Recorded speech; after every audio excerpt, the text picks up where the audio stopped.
Now to my final thoughts about Agricola, and as always, let's first start with the bad things.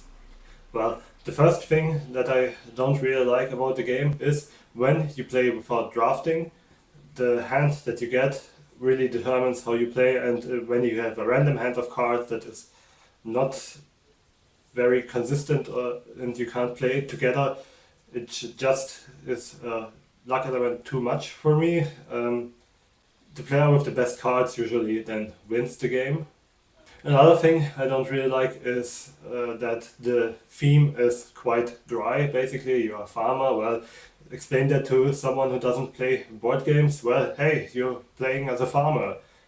Doesn't that sound exciting?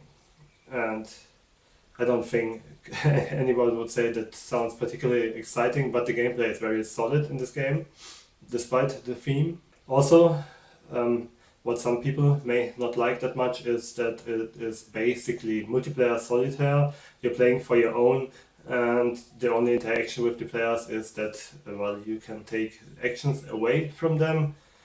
And while it really can matter, it's still somewhat solitary, basically. The strategy can also be very unclear for beginners in this game. It's very hard to grasp what you have to do to make an efficient farm, to how to build an engine that generates you food, and how you survive the harvest without any trouble and can concentrate on the things that are really giving you victory points. But it really takes some, I don't know, 5 to 10 games to really grasp the basic engine making. Afterwards it's getting better, but still in the end you usually feel very bad about your farm, since the time is too short and you didn't accomplish anything that you wanted.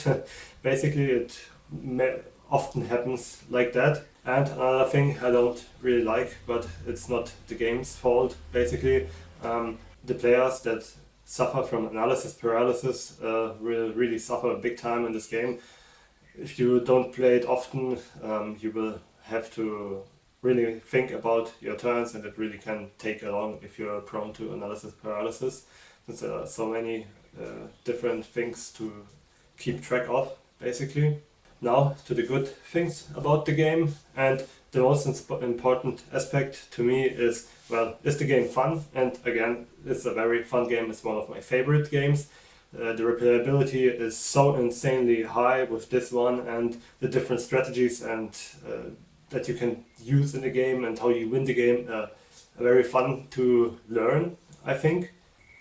And another point is, as I said, the replayability with the hundreds of cards is insanely high.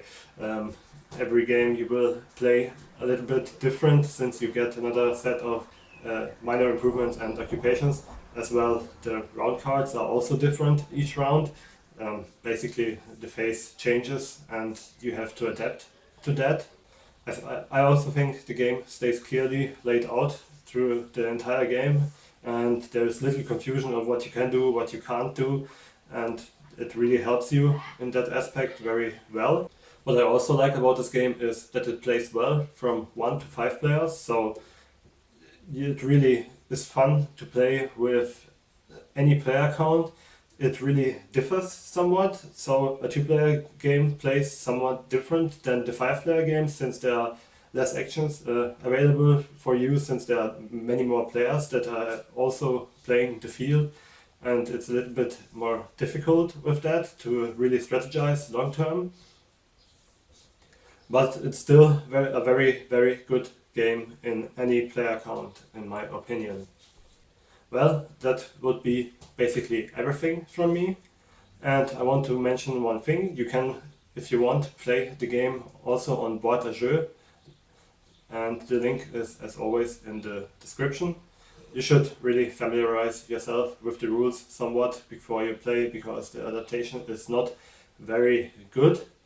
There's also an iOS implementation, as far as I'm concerned. I haven't played it, but from what I've seen of it, it seems also very good. So if you have an iPad or iPhone, you should probably try that, but I think it's quite expensive. I think it's $6 or something like that.